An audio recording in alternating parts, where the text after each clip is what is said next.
final, o que é transformação digital para logística e transporte, Suzana? A gente fala de transformação digital, de economia digital, muitas pessoas, muitas empresas acreditam que é só investir em tecnologia. Eu vou lá e compro um sistema de rastreamento, eu vou lá e compro uma nova forma de acompanhar os meus motoristas na questão olhando mais para a segurança, né? Mas, na verdade, não é. A transformação digital ela acontece muito mais em nós, né, seres humanos, de acordo com a necessidade, nos negócios, nos mercados. A ferramenta, né, as questões digitais, né, a tecnologia em si, ela só é um veículo, ela só é o como, né?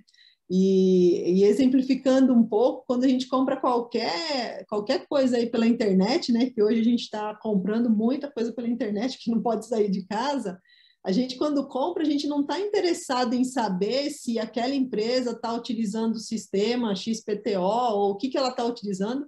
A gente quer saber quando é que vai chegar e o quanto antes na nossa casa em perfeito estado. Então, aí traz um pouco da dimensão de que, para o cliente final, quando a gente está falando que o cliente é o centro do nosso negócio, né? Cada vez mais a gente tem que prestar atenção nele. A gente tem lá na ponta, nosso cliente vai ser sempre um ser humano, vai ser sempre um negócio, uma empresa, né? Então, a tecnologia, a inovação, a transformação digital, ela é baseada nesse fluxo. A tecnologia, ela é só o meio, né? Só o veículo, a ferramenta. Então, é bem importante deixar isso claro. A transformação digital, ela vai trazer para a gente sobrevivência nos nossos negócios, né? E aí, o que isso vai gerando, né? Vai gerando um novo valor no mercado. Então, quando a gente tem lá os nossos clientes são os mesmos de sempre, a gente oferece os mesmos produtos de sempre, a gente precisa ficar atento, porque as demandas do cliente agora são diferentes, né?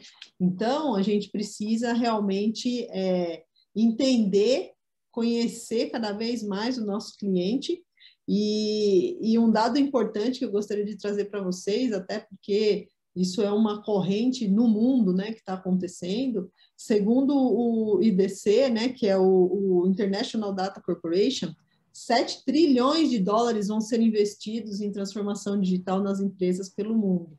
Então, assim, é muito dinheiro, é muito investimento, isso traz para a gente, isso vai acontecer até 2023, que está aí. Então, isso traz para a gente uma dimensão do que é esse movimento, de qual é essa necessidade.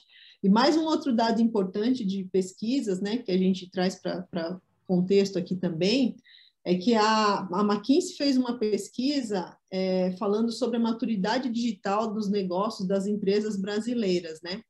E um dos itens, então, ela pegou lá os 7 segmentos mais importantes da nossa economia, os 7 setores, né? Dentre eles, transporte e estrutura, né, que é onde nós estamos posicionados. E o que é interessante é que, dentre esses 7, nós ficamos posicionados em 5º lugar. Então, um pouco até abaixo, né, da média do país em relação a todos os segmentos, né? Isso traz para a gente o senso de urgência e a necessidade que todos nós, nesse segmento, a gente precisa tá conectado e está buscando como é que a gente consegue fazer isso. Então, a transformação digital para o setor de transportes, hoje, ela indica que é uma necessidade, não é uma questão de se eu quero ou não fazer, é de quando eu vou começar, e o senso de urgência que essa pesquisa nos mostra nos posiciona na questão de que a gente precisa agir agora. Então, é isso que eu queria compartilhar com vocês em relação a essa questão de transformação digital no setor de transporte e logística. As empresas que decidem investir em inovação, que impacto elas vão ter na realidade? O que elas vão ganhar com isso na realidade? Então, na realidade, elas vão ter resultados mais eficientes, porque a inovação ela está pautada em revisão de processos, uma série de coisas, né? Então, ela vai ter uma lucratividade maior, ela vai ter um valor de mercado mais interessante, haja visto que a gente tem vivenciado aí tantas aquisições, principalmente, né? É muito comum no mercado de transportadoras, aqui a gente está vendo várias empresas maiores adquirindo as menores, né? E quando a gente fala disso, o valor de mercado dessas empresas é bem importante, e elas também, elas crescem mais. Por quê? Porque elas ganham escalabilidade, elas ganham potencial, né? Ganha potência aí para fazer as coisas de uma forma melhor estruturada. Então, é isso que as empresas têm de impacto. Quais são os pilares desse processo de transformação digital? Os principais pilares, Nelson, para as empresas que já estão navegando nessa questão de transformação digital e estão tendo sucesso, na verdade, elas estão se equilibrando em 3 pilares, que é bem importante a gente mencionar aqui. O primeiro deles, eu já comentei, mas é importante frisar a questão da experiência do cliente. Então, é necessário redesenhar todo o fluxo, né, toda a cadeia de valor agregado ao cliente, pensando como é que a gente causa, né, como é que a gente gera uma experiência inédita para o cliente, algo que seja realmente uma coisa diferenciada do meu concorrente que está ali do lado, né, para que o meu produto não seja visto como um commodity, né, não seja igual para todo mundo, né, porque o cliente está mais conectado, ele tem mais poder de barganha e tudo mais, então ele vai sempre em quem oferecer uma coisa melhor, né, um serviço melhor, mais estruturado. Inclusive, um ponto interessante aqui, quando a gente está falando de experiência do cliente, pessoal, é que o cliente hoje, ele analisa, que a gente chama de omnichannel, né? Mas ele analisa todas as possíveis interações que aquela empresa, aquele negócio pode fazer com o cliente. Isso é um fato que a gente precisa tomar bastante cuidado, porque se você, é aquela história, né? Se o vendedor, na hora de vender, promete tudo, mas depois eu ligo lá para alguma questão e eu não consigo, então a gente precisa prestar atenção nessa questão da experiência do cliente em todas as interações que ele tem com a empresa, né?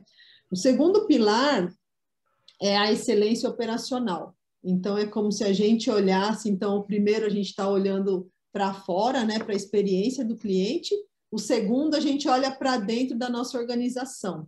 E aí a gente precisa, assim, revisar processos, preparar as pessoas, porque as coisas não acontecem de forma automática, né? Então, a gente tem que fazer toda uma provocação para as pessoas entenderem que momento é esse, como é que elas se preparam, como é que elas também trazem suas ideias para a mesa, né? Então, é um modelo bem diferente do que a gente está acostumado a trabalhar. E com isso, essas próprias pessoas, elas vão otimizar os processos, e esses processos é que vão gerar os benefícios financeiros para a empresa sobreviver. Então, a gente vai buscar mais eficiência nos processos, né? Na forma como a gente faz as coisas, e aí pode se incluir tecnologia, né? Então, são pessoas, são processos e tecnologia caminhando juntos para gerar mais resultado, para que a gente seja mais eficiente e sobreviver aí no momento que a gente está passando, né? E o terceiro deles, que é bem importante também, é a expansão do ecossistema. O que a gente está falando de expansão de ecossistema? Não sei se vocês já perceberam, né? Com certeza sim, porque a gente está vivendo isso, mas hoje é bem comum você, sei lá, comprar um eletrodoméstico e, na verdade, o cara te oferecer um financiamento, te oferecer outras experiências, né? Com ecossistemas que já estão abertos, que, na verdade, você não sabe nem direito o que você está comprando. Se a gente pegar o exemplo da Amazon, por exemplo, né? Exemplo por exemplo, mas é verdade. Então, assim, lá você compra livro, mas você também pode assistir filmes, você também pode... Então, imagina que esses ecossistemas, eles estão se abrindo e isso vai virando uma rede, é como se fosse no mesmo lugar, o cliente consegue fazer, né, todas as questões que ele precisa. Então, ele tem um WhatsApp, ele tem um Netflix, ele tem várias questões aí que ele pode usar, né? Então ele pode ter um Uber também, um PayPal, ele cria uma rede, né? Um ecossistema onde ele resolve todos os seus problemas. Um outro pilar super importante é em relação à expansão do ecossistema. A gente tem observado que cada vez mais as empresas, né, os setores, os negócios, eles não se definem mais por segmento, cada vez mais eles estão se misturando, né, eles estão se complementando. Haja visto, a gente a questão, por exemplo, do ecossistema da Amazon, onde a gente consegue fazer várias coisas ao mesmo tempo, né? Então, tem o Amazon Prime, tem o Amazon, a loja, né? O Store, lá onde a gente compra, mas também tem outros tipos, né? Agora eles também entraram na questão dos alimentos, então tem uma série de coisas. Isso tudo para quê? Para que a gente consiga atender o nosso cliente de um único ecossistema, de um único lugar. Trazendo isso para o nosso cenário aqui de transporte e logística, a gente já começa a observar, né, principalmente, tem vários, o que eu tenho conhecimento, tem uns 3, 4 grandes investidores construindo esse ecossistema, né, já nesse segmento nosso, começando por esse segmento, e o que eu tenho visto que eles têm agregado? Então, por exemplo, as seguradoras, eles estão colocando no mesmo ecossistema. E aí tem os veículos, tem aqui a questão das financeiras, tem a parte de rastreadores, tem a parte de manutenção. Então, eles estão fechando, né? Tem os aplicativos que estão concentrando cargas. Então, eles estão fechando aquilo tudo para quê? Para que o cliente consiga, dentro de um lugar só, de um único lugar dessa plataforma, acessar todas as suas demandas. Então, isso é uma coisa que vem crescendo bastante, por isso que é importante a gente fazer essa análise de em qual parte do ecossistema a minha empresa está envolvida, ou eu, como motorista, eu faço parte do que nesse contexto. Isso é bem importante e vem ficando cada vez mais forte, né? Então, esses 3 pilares que eu comentei que são bem importantes e que essas empresas que estão tendo sucesso e já tendo seus resultados positivos, né, e valor maior de mercado, elas estão baseadas nesses 3 pilares, que é a experiência do cliente, a questão da excelência operacional, que é você olhar para dentro da sua empresa, e a questão do ecossistema, que é você no mundo, que é muito utilizado aí como Open Innovation, né, que é você realmente abrir e olhar como é que você pode se conectar com os seus parceiros aí, que talvez não está nem no seu primeiro radar aí, não é mais o seu concorrente, seu vizinho ali do lado. E são esses os pilares, gente. Suzana, você está aí desenvolvendo trabalho nessa filosofia com grandes empresas. Você está aí na linha de frente de grandes empresas dando essa assessoria. O que maximiza a chance da boa execução desse processo? Na verdade, assim, a princípio, ele parece um processo bem complicado e realmente, vou ser muito sincera, simples não é. Então, a gente tem sim que ter algumas atenções, né, alguns focos bem importantes nessa jornada aí de transformação. O primeiro deles que eu queria mencionar é a cultura ágil, né, que também eles falam de mindset ágil, de agile, tem vários nomes aí, mas desmistificando do que a gente está falando. A gente está falando de ferramentas simples que estão mais conectadas, né, para ajudar a trazer essa linha de raciocínio mais rápida, mais ágil, né? E é muito importante que essa mentalidade ela seja uma mentalidade de crescimento, né? Então, assim, sempre buscando coisas novas, muitas empresas, né, as maiores, sempre buscando melhoria contínua aí, né? Então, essa questão da cultura ágil e de que os executivos, né, o top management seja realmente focado para que isso dê certo, é imprescindível para maximizar esse sucesso, né? Um outro ponto bem importante é uma agenda de inovação colaborativa. E o que eu quero dizer com isso? Essa agenda de colaboração, de inovação, ela precisa estar muito conectada com a cultura da empresa. Eu trabalho com muitas empresas e a maioria delas, né, nesse segmento aqui que a gente está trabalhando, né, que a gente está atuando, elas já existiam antes de toda essa transformação digital. Então, a gente precisa ter muito cuidado, muita sensibilidade na hora de você implementar um projeto de transformação digital e não matar a cultura da empresa, porque nós somos essas empresas que eu tenho atuado, elas já estavam concebidas e tinham seus sucessos antes da transformação digital. Então, a cultura é um ponto muito importante a ser analisado, né? Eu costumo dizer que não adianta a gente colocar, né, como a gente viu nas empresas que já nasceram digitais, né, colocar lá uma piscina de bolinha, uma coisa de ping-pong. Não é isso que vai fazer a diferença. Isso vai ser muito legal na primeira semana, depois aquilo não faz sentido nenhum, porque não conecta com a cultura da empresa, né? E hoje em dia, gente, a coisa está tão transparente, que o cliente sabe quando a gente só está colocando lá uma mesinha uma piscina de bolinha e, na verdade, não tem nada por trás daquilo, né? Então, eu acho que isso é o mais importante, né? A gente manter o DNA das empresas e fazer coisas que estejam realmente muito racionais ao nosso negócio. A gente vai evoluir, mas de acordo com a nossa cultura. E para finalizar, uma coisa que é bem importante da gente pontuar aqui é que a gente precisa neutralizar as estruturas em silos. Então, ao longo de todos esses anos, a gente viveu sobre aqueles organogramas, né, bem fortes ali, onde cada um tinha o seu silo. Então, quem era da área comercial só vivia ali na área comercial, do financeiro e tal. Então, tudo isso era muito compartimentado. E agora, para ter agilidade e eficiência, isso começa a conectar de uma forma muito diferente. São times multifuncionais, são várias coisas que acontecem que a gente precisa treinar, né?